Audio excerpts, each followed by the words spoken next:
Part 4 continues with a description of the changes Solaris made to the lunar pantheon of darkness after the battle between Horus and Set.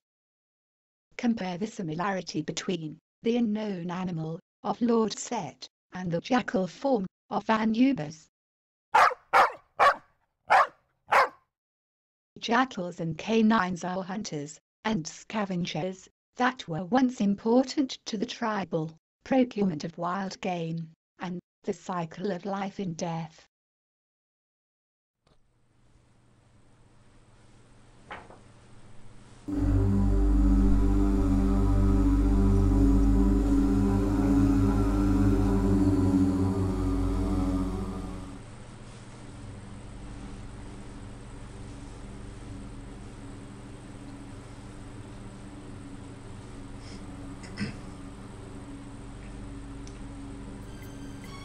That Set must have once been a very powerful god can be seen from the surviving myths.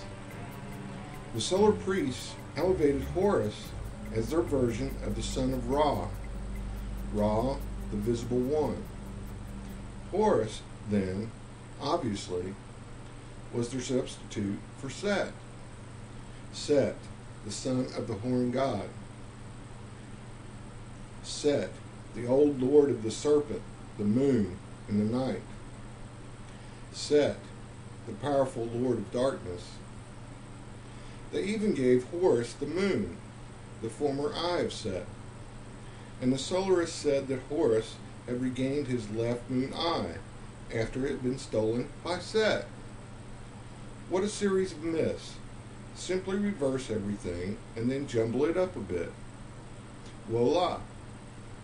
You have a new solar theology.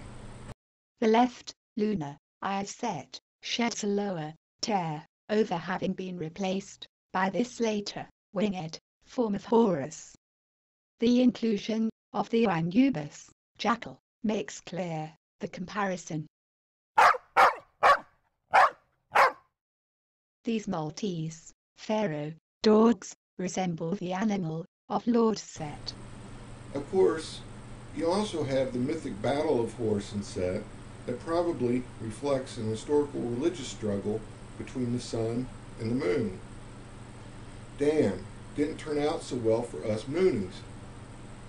It wasn't a total loss, however, because in order to stave off anarchy, it seems, the solar priests made some compromises to restore peace.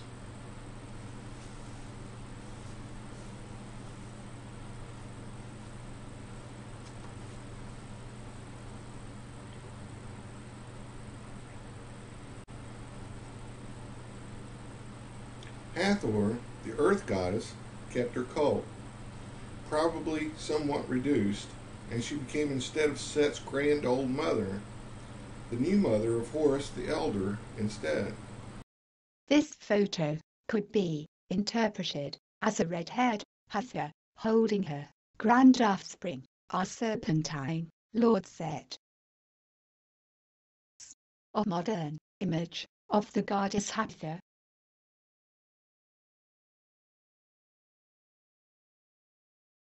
Horus, in a Setian role, leading the scribe Ani before Osiris, the ruler of the underworld.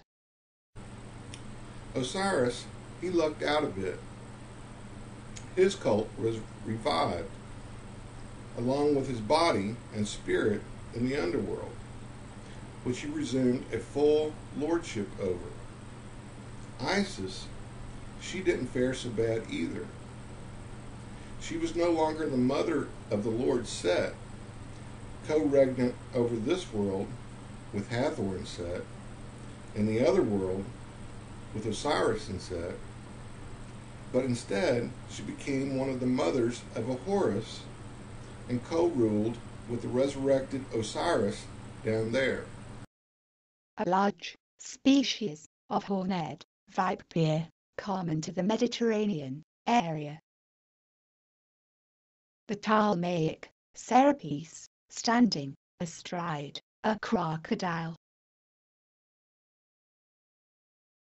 A cave painting from France depicting the horned god in Stone Age days.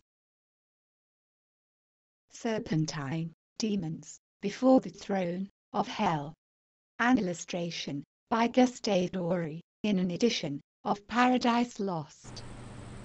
Nephthys, sorta irrelevant, kept her guardianship over the phoenix egg, but she had to trade her son Horus for the jackal god of the dead, a certain Anubis, who was an embalmer and sexton. And Set, the former serpent god of both the earth and the underworld, he got the worst of it. The solar priests couldn't have him remain with a cult that might be revived. So Set was made the god of evil and banished forevermore to the outer dark.